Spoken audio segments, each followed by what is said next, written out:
Khalifatul Masih V, Ayyadahu Ta'ala b'Nasrihi al-Aziz, graced the Waqf-e-Nau and Waqf-e-Nau ijtimas at the Battle for Butور Mosque in London and delivered two faith-inspiring addresses. On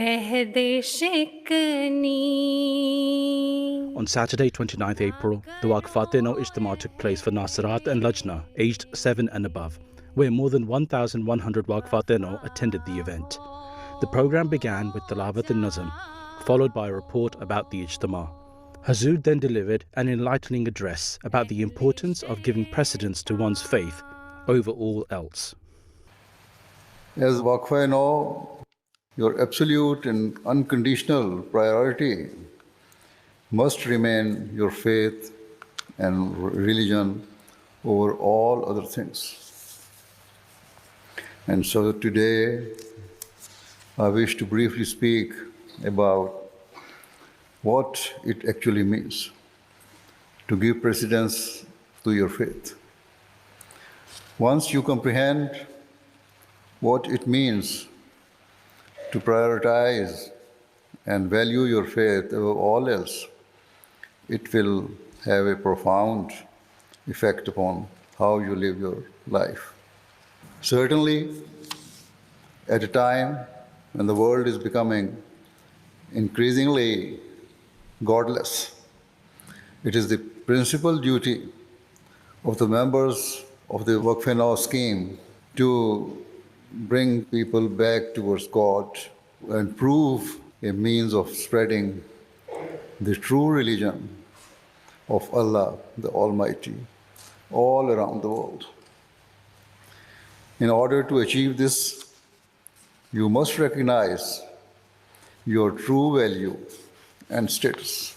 You are the girls and women who have the potential to play an outstanding role in bringing about a spiritual and moral revolution in the world, because you are the followers of the promised Messiah ﷺ, who came in accordance with the prophecies of the Holy Prophet of Islam sallallahu alaihi wasallam.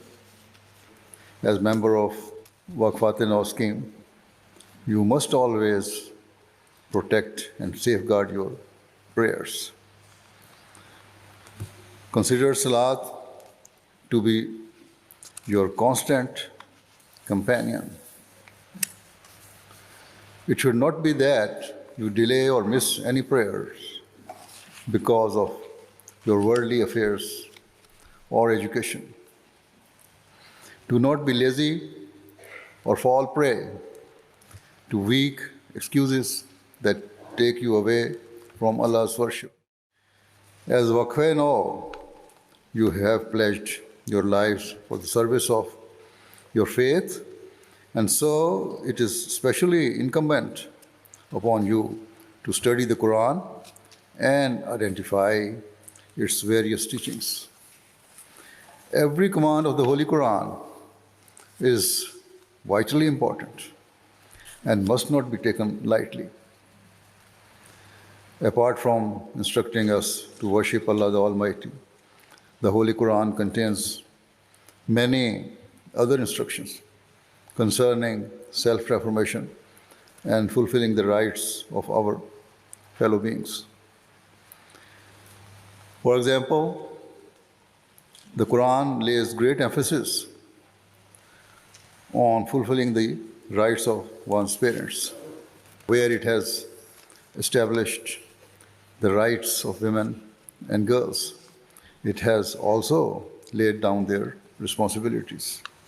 Allah the Almighty says that believing women should protect their chastity and modesty at all times and observe parda.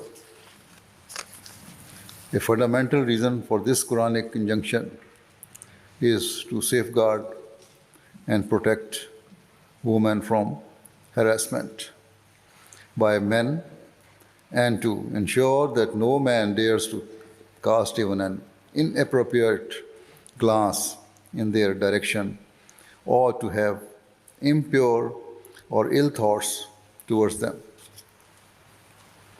Rather than restricting a woman, hijab is the means of liberating them from the gaze of men.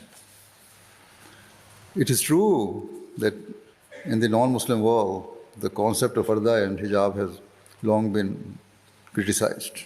Yet now certain non-Muslims are actually calling for safeguards that mirror Islam's teachings. They are coming to realize the need for caution following reports of countless cases of men harassing and abusing women at all levels of society. Relatively recently, a survey found that 97% of women aged between the age of 18 and 24 in the UK had been harassed by men. Across all age ranges, 70% of women said they had faced sexual harassment in public. As a result, there have been calls to establish safe spaces for women or to have women-only events. Similarly, recently, a new report found that many women and girls in the UK were leaving sports and exercise because they felt uncomfortable and as though they were being sexualized by being forced to wear sports kits that expose much of their bodies. Thus, you should never harbor any form of inferiority complex or embarrassment regarding hijab or any other of Islam's teachings.